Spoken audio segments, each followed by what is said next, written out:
ETF index mutual funds నేర్చుకుని stock మార్కెట్లో రాణించాలనుకుంటున్నారా? వెంటనే ఈ నెంబర్కి కాల్ చేయండి.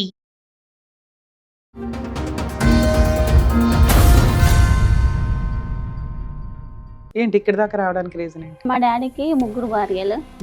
అయితే మా మమ్మీ సెకండ్, ఇంకో ఆమె లాస్ట్. ఫస్ట్ ఆవిడ చనిపోయినాక మీ అమ్మగారిని చేసుకున్నాడా? ఆమె ఉన్నప్పుడే చేసుకున్నాం. అబ్బా. మూడు ఆవిడ కూడా ఉంది ఫస్ట్ ఆవిడ ఉండగానే ఉన్నప్పుడు. ఎంత మందిని ఎందుకమ్మా చేసుకోవడం?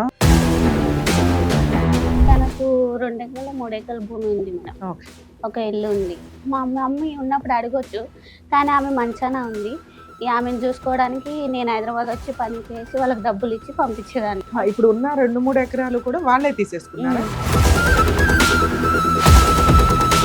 మీ నాన్నగారు పోటీల్లో చనిపోతే ఆస్తి పంపకాలు చేసుకుంటారు కదా, మీరు అప్పట్లో ఎందుకు అడగలేదు?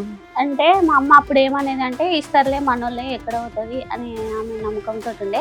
అంతలోనే ఆమెకి హెల్త్ బాగాలేక మంచాన పడిపోయింది. మరి దాని మీద వచ్చే కవులు కానీ లేకపోతే పంట కానీ ఎవరు చేసేవాళ్ళు? వాళ్ళు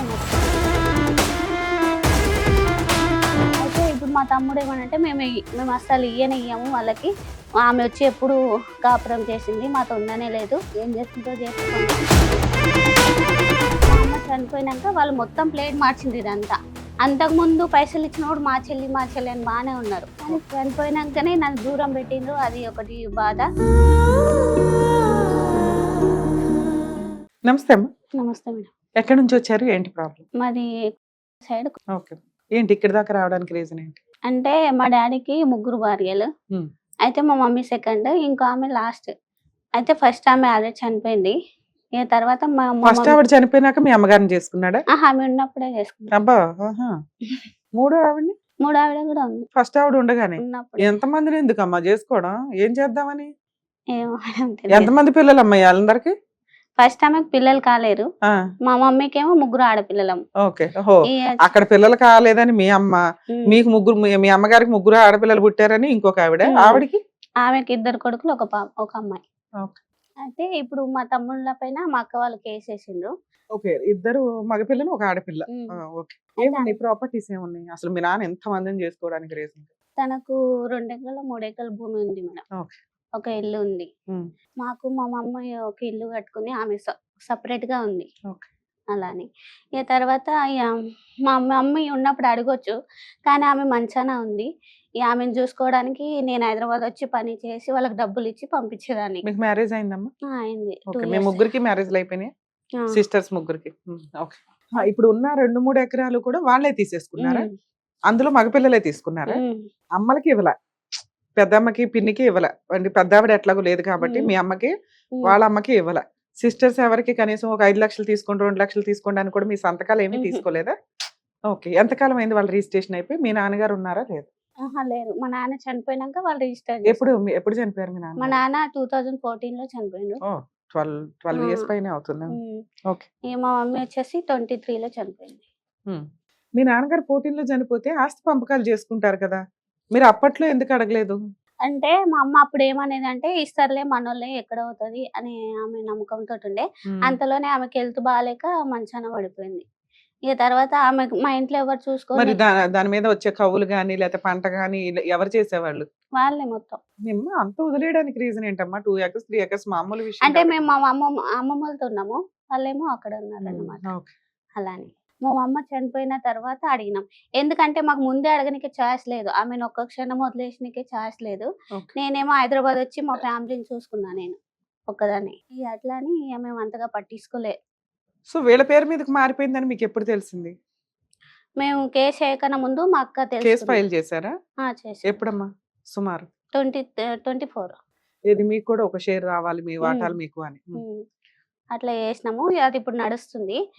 అయితే ఇప్పుడు మా తమ్ముడు ఏమనంటే, మేము అస్సలు ఇయ్యము వాళ్ళకి, ఆమె వచ్చి ఎప్పుడు కాపురం చేసింది, మాతో ఉండనే లేదు అని మాట్లాడుతుండు. అంటే మేమేమంటున్నాం అంటే, మీరేమన్నా చూసిండ్రా? మా మమ్మీకి అయింది, ఆమె 10 years లో ఉన్నప్పుడు పెళ్ళయింది. అప్పటికి వీళ్ళు లేనే లేరు. ఆ అబ్బాయి మా డాడీ ఉన్నప్పుడు అక్కలని బాగా కలిసి ఉండిపోయేవాడు. మా డాడీ చనిపోయినాడు, ఇక డ్రామాలు వేస్తున్నాడు. ఇక మాకు అవసరం లేదు, వీళ్ళతో మాకేం సంబంధం అనే మాటలు మాట్లాడుతున్నారు అనమాట. ఇక మేమేమో అట్లా ఎందుకు మాట్లాడతావు? పేపర్స్ ఏమైనా తీసుకొచ్చారా? లేవు మేడం, మా అక్కతోనే ఉన్నాయి. కాకపోతే లాయర్ నెంబర్ అయితే ఉంది. అవసరం లేదులేమ్మా, మీరు వేసారు అనేది మీకైతే తెలుసు కదా. ఓకే. ఉమ్. మరి మీ పిన్ని ఏమంటుంది? అరే వాళ్ళ ఆమె కూడా లేదు, చనిపోయింది. ఆవిడ చనిపోయింది, మీ అమ్మ ముగ్గురు భార్యలు చనిపోయారు, మీ నాన్న చనిపోయారు, వారసులు మాత్రమే ఉన్నారు. ఉమ్, అక్కడ ముగ్గురు, ఇక్కడ ముగ్గురు. ఉమ్, అంతే. ఓకే. అందులో ఇద్దరు మగపిల్లలే ఆస్తి పంపకాలు ఆస్తి తీసుకొని వాళ్ళ పేర్ల మీద రిజిస్ట్రేషన్ చేసుకొని వెళ్ళిపోయారు. ఉమ్, మిగతా ఆడపిల్లలను వదిలేసినట్టే లెక్క. ఉమ్, ఎవరి సంతకాలు లేవు ఈ ఉమ్, కేసులో. ఉమ్, మరి వాళ్ళ సిస్టర్ ఎందుకు ఊరుకుంటుంది? సరే మీరంటే స్టెప్ సిస్టర్స్ అనుకుందాం, వాళ్ళకి ఉమ్. వాళ్ళ సిస్టర్ ఊరుకోదుగా, ఆ అమ్మాయి అడిగిద్దిగా. ఆమె పెద్దగా ఉన్నప్పుడు వీళ్ళు చిన్నగా ఉన్నారు కదా, ఆ. ఆమె వాళ్ళని చూసుకున్నా కదా, నా తమ్ముళ్ళే అని ఆమె సైలెంట్ గా ఉంది. అలా ఆయన ఊరుకుంటాడా? ఆమె మ్యారేజ్ అయినాక కొన్ని ఇయర్స్ కి అలా ఆయన వదిలేసి వేరే మ్యారేజ్ చేసుకున్నాడు. ఓకే. ఆమె ఆవిడ నీళ్ళే చూస్తున్నారా? ఆవిడ వీళ్ళే పిల్లలు చూసుకున్నారు. ఉన్నారా? ఇంకా లేదు ఆమెకు కూడా పిల్లలు. ఇంకా ఆవిడ ఎట్లాగో ఆవిడ వాటా వదిలేస్తుంది. సరే. ఉమ్. తర్వాత మళ్ళీ కొన్ని రోజుల తర్వాత వచ్చి తీసుకుపోయిండు ఆయన, ఉమ్. మళ్ళీ వాళ్ళ ఆవిడని. అంటే ఇప్పుడు ప్రాబ్లం ఏంటంటే, నేను ఇప్పటి వరకు మా ఇంట్లో కూడా నేను చూసుకున్నా కదా ఉమ్. మా అక్కలకి. తర్వాత మా అక్కలు నా పెళ్లి కూడా చేయలేదు, నేనే చేసుకున్నా. ఉమ్. తర్వాత వాళ్ళకు ఏం అవసరం ఉన్నా వాళ్ళకి ఏటీఎం కార్డు పెట్టి నేను మొత్తం డబ్బులు చేసినంత వాళ్ళకే వేసిన. అయితే ఏమంటారు 2 తులాల బంగారం కూడా మా అక్కతో ఉంది, మా పెద్ద కదా, ఆమె బ్యాంక్ లో పెట్టుకుంది. ఇక దాని మీద వాళ్ళిద్దరు నావి కూడా డబ్బులు ఉన్నాయి, నావి కూడా డబ్బులు ఉన్నాయి అని కొట్లాడుతుండ్రు. ఉమ్. ఇక మా అక్క చిన్న అక్క పెళ్లి కూడా నేనే నా డబ్బులతోటి చేపించిన. ఓ. అంత చేసినా గానీ నువ్వే లాస్ట్ పిల్లవి, ఉమ్, మీ రెండో అక్క పెళ్లి చేసావు, నీ ఉమ్, పెళ్లి నువ్వు చేసుకున్నావు, వాళ్ళకి ఏదైనా అవసరం అంటే కూడా నీ ఇది ఫైనాన్షియల్ నేనే హెల్ప్ ఇచ్చిన. చేసావు, నువ్వు జాబ్ చేసుకునే వాటిలో. ఉమ్, మీ మ్యారేజ్ ఎంతకాలం అయింది? 2 years అవుతుంది, 2 years అవుతుంది. ఓకే. 24 లో అయింది. మీ అమ్మ చనిపోయినాక అయ్యింది. ఉమ్, లవ్ మ్యారేజ్? ఉమ్. ఓకే. ఉమ్. అయితే అంటే మా చెల్లెళ్ళు కూడా ఉన్నారు, అంటే మా ఎవరంటే మా పిన్ని వాళ్ళ చెల్లెళ్ళు ఉన్నారు ఉమ్. కదా, అందరు పోయినాక అందరు ప్రాబ్లమ్స్ చూసుకునేదాన్ని. మా యొక్క ఏం ప్రాబ్లం వచ్చినా నాకు ఫోన్ చేసి ఇట్లా ఉంది ఇట్లా ఉంది డబ్బులు కావాలి అని అంటుండే. ఏం పని చేసేదాని అమ్మ అంతమందిని పోషించావు? నేనేం లే మేడం, సెక్యూరిటీ చేస్తుంది. ఓకే. తర్వాత 2023 నుంచి ఇండస్ట్రీకి వచ్చిన. ఉమ్. మామూలుగా మూవీ సీరియల్ బ్యాక్గ్రౌండ్ ఆర్టిస్ట్ లాగా వెళ్తున్నా. ఉమ్. ఇక మళ్ళీ మ్యారేజ్ అయినాక 1 year వదిలేసిన. మళ్ళీ ఇప్పుడు ట్రై చేద్దామని మళ్ళీ ట్రై చేస్తున్నా. మీ హస్బెండ్ సపోర్ట్ చేస్తున్నారా? చేస్తారు. అంటే ఆయన పెళ్ళికి ముందు తెలుసు ఇట్లా ఇండస్ట్రీలో వెళ్ళింది ఆమె అని. నువ్వు బాగా నవ్వుతున్నావు కదా, ఉమ్, మరి షూట్ లో గానీ వీటిలో గానీ మరి సీరియస్ క్యారెక్టర్స్ ఇస్తే చేస్తావా? చేస్తాను. అప్పుడు కంట్రోల్ అవుతుంది. అప్పుడు కంట్రోల్ అవుతుందా? ఉమ్, స్టార్టింగ్ చేసిన దగ్గర నుంచి నవ్వుతానే ఉంది. నవ్వు మంచిదే తల్లి, అదృష్టం ఒక రకంగా ఉమ్, కళగా ఉంటది. నెక్స్ట్ చూసే వాళ్ళకి కూడా హ్యాపీగా అనిపిస్తుంది ఎంత కష్టంలో ఉన్నా. ఉమ్. కానీ ఉత్తినే నవ్వుతే పిచ్చి అనుకుంటారు. ఓకే, చెప్పు నాన్న. అయితే ఇప్పుడు మా అక్కలు ఏమంటారు అంటే, పెళ్లి చేసుకున్నావు కదా అయిపోయింది, మమ్మల్ని ఏం అడగొద్దు అంటే, నేను కష్టపడి నేను ఏదో ఇప్పుడు దాకా వీళ్ళందరికీ ఎంత పెట్టుంటావు నువ్వు ఈ 5 years లోను? అయింట మేడం, ఒక 1 lakh పైన అయింటది. ఓకే. అయితే ఇప్పుడు పెట్టమంటే మా పెద్దక్క ఫస్ట్ నేను డబ్బులు ఇచ్చినప్పుడు నా సైడ్ మాట్లాడింది. ఇప్పుడు మా ఆమెకు ఒకసారి ఆపరేషన్ అయినప్పుడు మా చిన్నక్క 10,000 పెట్టిందంట. ఆ తర్వాత నుంచి మారిపోయింది ఆమె, మొత్తం ఆమె సైడ్ మారిపోయింది. ఇప్పుడు ఆమె ఏం చెప్తే ఈమె అదే అంటది. ఇప్పుడు నేను ఫస్ట్ ఆమెను నమ్మి నేను డబ్బులు పెట్టిన, పెద్దక్కని నమ్మి. అంటే మా చిన్నక్కకి నాకు ఫస్ట్ నుంచి పడదు, ఫుల్ గొడవలు ఆమెకి నాకు. కానీ అమ్మాయి పెళ్లి చేసావుగా నువ్వు చిన్నక్కదే, ఆమె అది దృష్టిలో పెట్టుకోండి అంటే ఆమె పెళ్లి విశ్వాసం లేదంటావు. అట్లని. ఇక సరేలే అని ఇక ఆమెతో నేను ఎప్పుడు లైఫ్ లో మాట్లాడాను. ఆమె ఎలాంటి కష్టాల్లో ఉన్నా నేను రాను, నేను అడగనని నేను ఒక డిసైడ్ అయిపోయినా. అయితే మా అమ్మ చనిపోయినాక వాళ్ళు మొత్తం ప్లేట్ మార్చింది ఇదంతా. అంతకుముందు పైసలు ఇచ్చినప్పుడు మా చెల్లి అని బాగానే ఉన్నారు, కానీ చనిపోయినాకనే నన్ను దూరం పెట్టిండ్రు, అది ఒకటి బాధ. అండ్ ఇక్కడనేమో ఏమైనా ఓన్ హౌస్ ఉందా మీ అమ్మకి? విలేజ్ లో ఉంది. ఆ ఇంట్లో ఎవరు ఉంటున్నారు? మా చిన్నక్క ఉంటుంది ఇప్పుడు. రెండో అక్క ఉంటుంది. మరి అది పంపకాలు చేసుకోవాలి కదా, అది ఎందుకు పంచుకోలేదు ఇంకా మీరు? ఇంకా అది అడుగుదామంటే చేస్తాంలే, ఎప్పుడైనా చేస్తాం, నువ్వు మీ అత్త ఇంటి ఉంది కదా ఆడుకో అని మాట్లాడతారు. ఇప్పుడు మీ అమ్మ అలాగే చేసే కదా, ఈ 2 ఎకరాలు 3 ఎకరాలు వాళ్ళ చేతిలో పెట్టింది. చేస్తారులే ఎప్పటికప్పుడు, చేస్తారులే ఎప్పటికప్పుడు అన్నారుగా, ఇస్తాం అంటున్నారు కదా అని. ఇప్పుడు మీ అక్క కూడా అదే అంటుంది. మరి నువ్వెందుకు ఆగుతున్నావు? నువ్వు ఆల్రెడీ అమ్మ చేసిన పంచాలు నువ్వు పంచే అనాలి కదా, పెద్ద మనుషులు పంచాయతీయో ఏదో మాట్లాడాలిగా. మాట్లాడదాం అంటే వీళ్ళు ఏం చేస్తున్నారు అంటే, ఊళ్ళో అందరికి నేను డబ్బులు ఇచ్చిన అన్ని వాళ్ళు ఏం మా ఆయన ఇచ్చిండు, ఆమె మాకు డబ్బులు ఇవ్వట్లేదు, మానేసింది, అట్లా ఇట్లా అని వాళ్ళు డబ్బు కొట్టుకుంటుండ్రు అట్లా. తర్వాత మా అమ్మ చనిపోయినాక అంటే హాస్పిటల్ ఖర్చు నుంచి మొత్తం నేనే చూసుకున్నా మేడం, వాళ్ళు ఏం పెట్టలేదు అసలు ఇప్పటి వరకు. ఎందుకంటే నేను ఒకటే ఆలోచించిన, వాళ్ళు మా పెద్దక్క చదువుకుంది, డిగ్రీ అయిపోయింది, ఆమె జాబ్ ఏడా చేయలేదు, ఇంట్లోనే ఉంది. మా అక్క ఉందంటే ఆమె అంటే మా మేనమామకు చేసుకున్నాము, ఆమె ఊళ్ళోనే ఉంటది కాబట్టి చేస్తుంది. అంతే. కానీ నేనేమనుకున్నా అంటే మా చిన్నకి ఎక్కడ జాబ్ లేదు. ఇంట్లో డబ్బు సంపాదించే వాళ్ళు ఎవ్వరు నేనే గదా చూసుకునేది. ఆ భావకంతోటి మొత్తం పెట్టేసిన ఆళ్ళకి. ఇప్పుడు మా చిన్నకేమంటది, "ఏం పెట్టినావు? నీకిచ్చినాం గదా!" అట్లా ఇట్లా సరే అని. నాన్న, ఇక్కడికి ఎందుకు వచ్చావు? ఆల్రెడీ పార్టీషన్ సూట్ వేసావు. మీ అమ్మగారి ప్రాపర్టీని కూడా కలిపే వేసావా? ఎవరెవరు వేసారు పార్టీషన్ సూట్? మీ ముగ్గురు సిస్టర్స్ కలిపా, నువ్వు హ్మ్. ఒక్కదానివేనా? ముగ్గురం కలిపేసి. మరి అందులో నువ్వు ఈ ప్రాపర్టీ గురించి కూడా అడగాలి కదా, మీ అమ్మ పేరు మీద ఉన్న ప్రాపర్టీ కూడా ఎందుకు వీళ్ళు అడగల? నన్ను రానివ్వట్లేదు మేడం. ఏమన్నా ఉంటే మేము మాట్లాడి మీకు చెప్తాం గదా! అని వీళ్ళు మా అక్క రేపు వాళ్ళు. వదుట అది కూడా ఇవ్వకపోతే ఏం చేస్తావు? ఆ!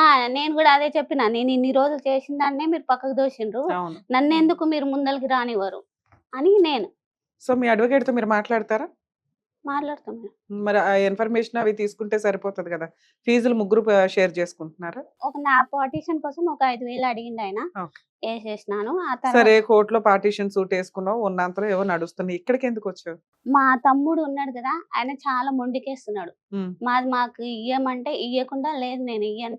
ఏం చేసుకుంటారో చేసుకోపోండి. ఆయన ఏందంటే ఇప్పుడు డీసీఎం, కార్ అవి జర వర్క్ చేసుకుంటుండు. ఉమ్. ఆ డబ్బులతోటి మమ్మల్ని ఇది చేస్తున్నాడు మేడం. వాళ్ళకొక రూపాయి ఇయ్యను, ఒకటి ఆస్తి ఇయ్యనని మాట్లాడుతుండనమాట. సరే, ఆల్రెడీ మీ సిస్టర్స్ ఇద్దరు ముదురులే, ఎలా వసూలు చేసుకోవాలో వాళ్ళకి తెలుసు.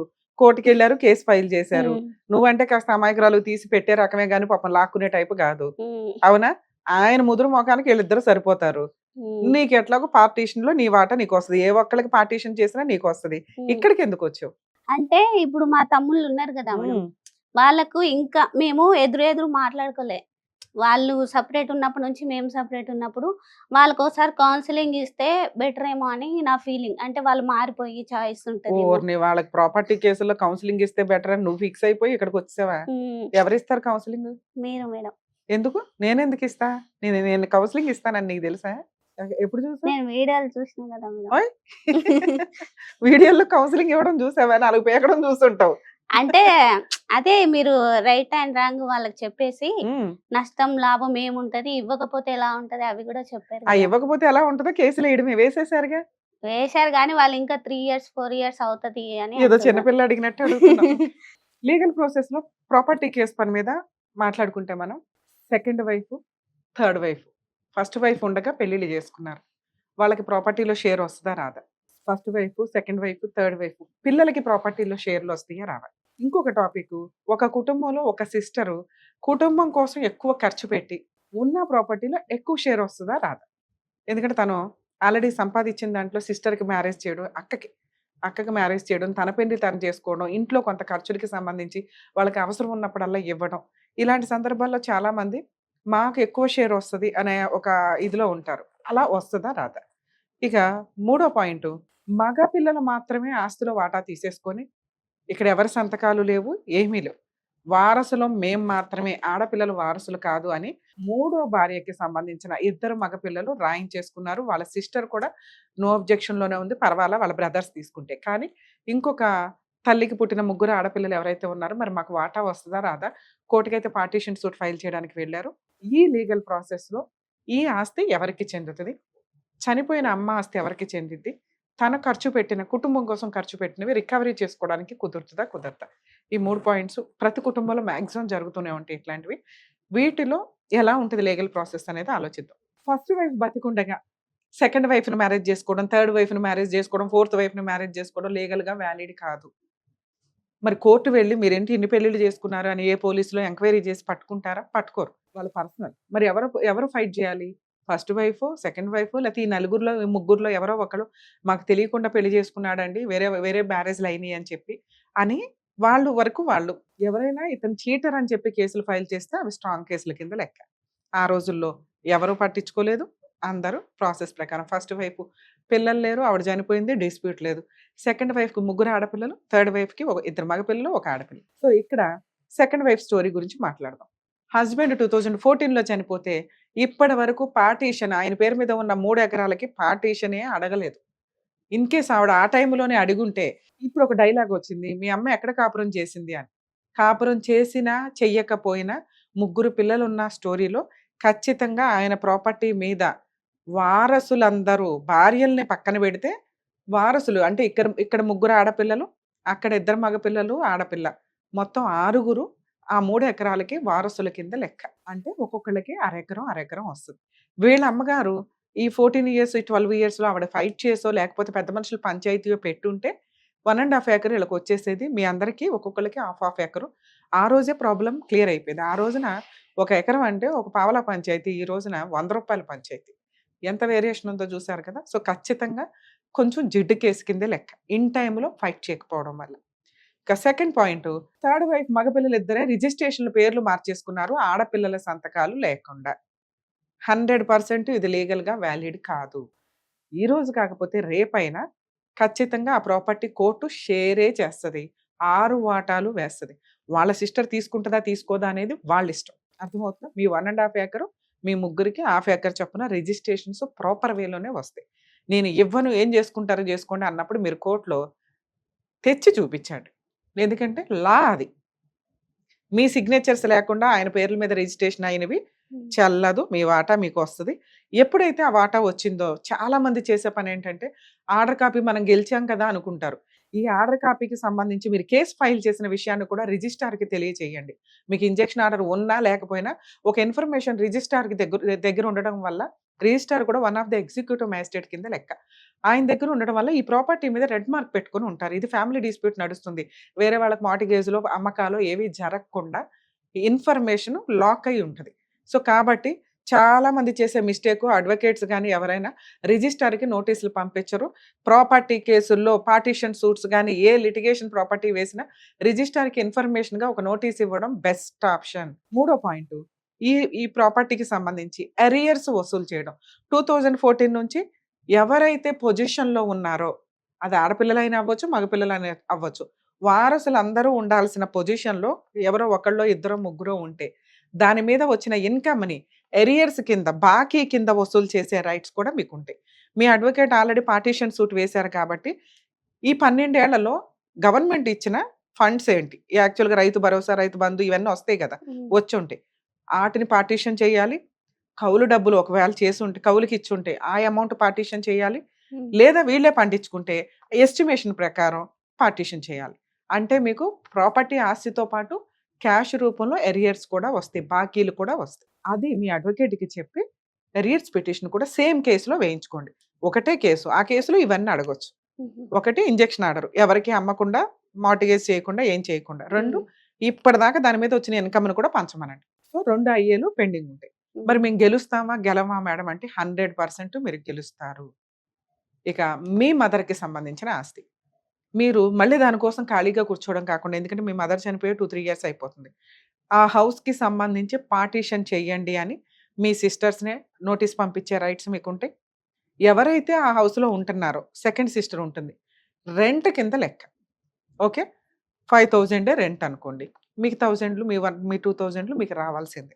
మీరు ఈ ఇన్ఫర్మేషన్ నోటీస్ ఇవ్వకపోతే ఆవిడ ప్రాపర్టీని కబ్జా చేసి ఉంటున్నారు. ఆమె అంతే అనుకుంటుంది ఆ! మేడం. సో, ఇది నాదే. ఈళ్ళు నన్ను అడగరులే. నా పేరు మీద సీక్రెట్‌గా రిజిస్ట్రేషన్ చేసుకుందాం చేయించేసుకున్నా. అనే ప్లాన్‌లో ఉంది మేడం ఆమె. ఇప్పుడు వాళ్ళిద్దరూ ఎలా చేశారో ఈళ్ళు అదే చేస్తారు. సో, హ్మ్. కనీసం ఈ ప్రాపర్టీని మీరు సేవ్ చేసుకోండి. అది ఎంత వాల్యూ అని కాదు. మీ అమ్మగారికి సంబంధించిన ఆస్తి. హ్మ్. ఎవరికి ఎన్ని గజాలు రావాలో అన్ని గజాలు తీసుకోవడం మీ హక్కు కింద లెక్క. హ్మ్. ఒకవేళ మీకు అక్కడ ఉండడం ఇష్టం లేదు. ఆవిడ కొనుక్కుంటానంటే అమ్మేసి క్యాష్ తెచ్చుకొని నో అబ్జెక్షన్ ఇవ్వండి. అర్థమవుతుందా? ఇక హ్మ్. థర్డ్ పాయింట్, ఫిఫ్త్ పాయింట్ ఏదైతే ఉందో అది మనం కుటుంబ సభ్యుల కోసం పెట్టే ఖర్చులు. వీటిని కన్సిడర్ చేస్తారా? చెయ్యరా? అంటే పార్టిషన్ సూట్స్‌లో కుటుంబం కోసం పెట్టిన ఖర్చుల్లో ప్రాపర్టీని కాపాడడం కోసమో, తల్లిదండ్రులను కాపాడడం కోసమో పెడితే కన్సిడర్ చేస్తారమ్మా.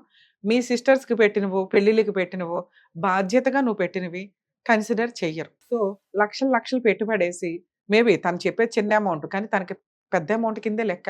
2000, 5000 కూడా పెద్ద అమౌంట్‌లే చాలా మందికి. తనకి రూ. 1,00,000 అనేది పెద్ద అమౌంట్. మేబీ మీకు ఆఫ్టర్ ఆల్ అని అనిపించొచ్చేమో గానీ, తన దృష్టిలో ఆ కుటుంబానికి దగ్గర దగ్గర 3 ఇయర్స్ నుంచి, 4 ఇయర్స్ నుంచి తను పెట్టినవి 10,000, 5,000, 2,000, 10,000, 20,000 అనుకుంటూ ఇచ్చుకుంటూ ఎళ్ళింది. అదే 10 టైమ్స్ ఇచ్చినట్టు లెక్క ఇప్పటికి మీరు. సో, దాన్ని మీరు మీ సిస్టర్స్ దాంట్లో నోటీస్‌లో పెట్టండి. ఈవిడ దగ్గర నుంచి వచ్చే వాటాలో తీసుకుంటాననే ట్రై చేయండి. ఇస్తారా? ఇవ్వరా? అనేది సెకండ్ పార్ట్. ఒకవేళ ఈవిడ ఒప్పుకోవట్లేదు. ఈ కేస్ మీద కూడా పార్టిషన్ సూట్‌కి వెళ్ళే రైట్స్ ఉన్నాయి. ఇక లాస్ట్ ఆప్షను, రమ్య గారు ఫోన్ చేస్తేనో, టీవీ షోకి వెళ్తేనో ప్రాపర్టీ కేసులు సెటిల్‌మెంట్లు అవ్వవు. ప్లీజ్ అది అర్థం చేసుకోండి. ఎందుకంటే కబ్జాలోకి వెళ్ళిపోయినాయి. కబ్జాలోకి వెళ్ళడానికి ముందైతే మాట్లాడి, చెయ్యకపోతే కేస్ ఫైల్ చేస్తే మొత్తం ఇంత అమౌంట్ కట్టాల్సి వస్తుంది. ఇప్పుడు నీకు ఎరియర్స్ గురించి వీటి గురించి మీకు ఎవరికి ఐడియా లేవు. సో కోర్టుకి వెళ్తే ఇవన్నీ వస్తాయి. మరి అనవసరంగా ఎందుకు ఆ బాకీ ఏదో ఇచ్చి పడే, ఇప్పుడు ఎరియర్స్ లేకుండా ఉంటది. ఇప్పటికి ఆ వాటా ఏదో ఇచ్చేసాయని మాట్లాడడానికి ఉండేది. వాళ్ళు ఆల్రెడీ రిజిస్ట్రేషన్లు అయిపోయి దగ్గర దగ్గర 5 to 7 ఇయర్స్ 10 ఇయర్స్ అయిందో మీకు తెలియదు. 2 మీరు ఆల్రెడీ కోర్టులో పార్టీషన్ సూట్ వేశారు. అంటే వాళ్ళకి కొంత టైం దొరికిద్ది అవతల వాళ్ళకి. మీరు ఎప్పుడైతే నేను చెప్పిన పిటిషన్లు వేస్తారో అప్పుడే అతనితో ఆళ్ళలో భయం స్టార్ట్ అవుతది. ఆస్తిలో వాటా ఇవ్వడంతో పాటు ఇప్పటిదాకా మనం తినేసినవి కూడా కక్కిస్తున్నారురా బాబు అనే భయంతో సెటిల్మెంట్‌కొస్తారు. ప్రాపర్టీ కేసులో ఎప్పుడైనా సెటిల్మెంట్లు అయితే ఫస్ట్ మీ అడ్వకేట్ చేత ఎంఓయూ రాయించుకోండి. ఎంఓయూ రాయించుకున్న తర్వాత లోక్ అదాలత్‌లో పెట్టుకొని సెటిల్మెంట్ చేసుకోండి. లోక్ అదాలత్ ఆర్డర్ కాపీ కోర్ట్‌లో ఫైల్ చేయడం వల్ల అది ఒక శాసనం కింద లెక్క. మళ్ళీ రీఓపెన్‌లు, రీ అప్పీల్స్ ఉండవు. సో, కాబట్టి సెటిల్మెంట్ అయిపోయిన ఎంఓయూ కండిషన్స్‌ని లోక్ అదాలత్‌లో పెట్టుకోండి. తర్వాత రిజిస్ట్రేషన్ ఆఫీస్‌కి వెళ్లి ఎవరి వాటాలు ఏంటి అని పార్టీషన్ డీడ్ గాని, సెటిల్మెంట్ డీడ్‌లు గాని చేసుకుంటే మీ వాటాలు మీకు బాగా పంపకాలు అయిపోతాయి. ఒకవేళ అదొచ్చింది చిన్నదే. మనం ఉంచుకోవడం కుదరదు. ఎవరు కొనుక్కుంటారో డబ్బులిచ్చి? ఫ్యామిలీ మెంబర్స్ మాత్రమే. బయట వాళ్ళకి అప్పుడే అమ్మడానికి లేదు. ఫస్ట్ ఆఫర్ అనేది ఎప్పుడు ఫ్యామిలీ మెంబర్స్‌కే ఇవ్వాలి. పార్ట్నర్స్‌కి మాత్రమే ఇవ్వాలి. ఆ షేరు ఆళ్ళకిచ్చి క్యాష్ తీసుకోవడం. ఇలా ప్రాపర్టీ కేసుల్లో ప్రొసీడ్ అవ్వండి. మీరు కూడా అంతే తల్లి. ఇక ఫోను అనే మాట ప్రెజెంట్ మీ కేసులో వర్కౌట్ అవ్వదు. నేను చేసినా కూడా. మేబీ నువ్వు మమ్మల్ని నమ్ముకొని ఇక్కడి దాకా వచ్చావు ట్రై చేయొచ్చు గానీ, ఫోను చేశారు. ఏం చేసుకుంటారో చేసుకోండి అంటే మేము లీగల్ కేసు ప్రాసెస్. వేసిన తర్వాత మా తమ్ముడు వాళ్ళ ఊర్లో జనాలను తీసుకొచ్చి గొడవ కూడా చేసిండు మేడం మా గొడవ ఇంట్లో. చేశాడు. కాబట్టే ఇప్పుడు నేను చెప్పిన పిటిషన్ నువ్వు మీ లాయర్‌కి చెప్పి వేయించుకుంటే ఖచ్చితంగా 1, 1½ ఇయర్‌లో అతను సెటిల్మెంట్‌కొస్తాడు. ఉమ్. నీకు ఇప్పటిదాకా ఉన్న డబ్బులు కూడా పోవు. అలాగే ముందుగా మేలుకో మీ సిస్టర్స్ కేసులో. అవును మేడం, నాకు అదే టెన్షన్ ఉంది. సరేనా? ఆల్ ది బెస్ట్ నాన్న. థ్యాంక్ జాగ్రత్త. You madam, thank you so much.